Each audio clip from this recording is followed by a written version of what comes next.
Barbaklarga ahamiyat bermaysizlar. 2 kunlarda xudo xolasa hamma yoqni tozalab, cho'tki qilib qo'yamiz deyishyapti. Qo'lini ko'rasizlar, u yoq taraflarini ham bitta ko'rsataman. Hozir mana masjiddan shundoq kirganimizda yo'llayni shundoq biqini bilan kiriladi. Bu yoqda bitta katta oshxona, podvalda даже saunalarigacha tayyor qilib qo'yilgan ekan.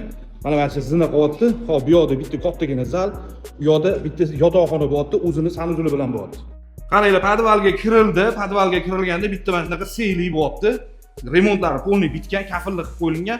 Bu yoqda saunalargacha dashi bor.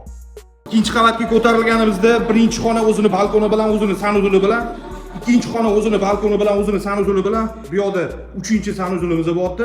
3-chi xona bu yoqda. Bu yoqda 4-chi xona bo'lyapti. Cho'pli pollar polniy qilingan. Xudo xolasa eshikni qo'yishyapti, tayyor bo'lib qoladi 3-4 kunda.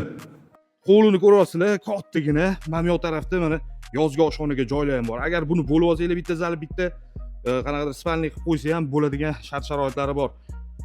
Bu xonadonimizning narxiga keladigan bo'lsa, $147,000 so'ralyapti, 5 sotuv bo'ldi. Ishlarni patkulish qilib bitirib beramiz deyishyapti. Ozgina ish qolgan, xudo xolasa.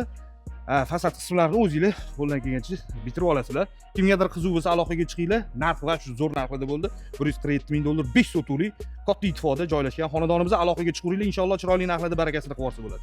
Sog' bo'linglar, salomat bo'linglar. Masofa ko'rsatmayapti. Mana yaqingina.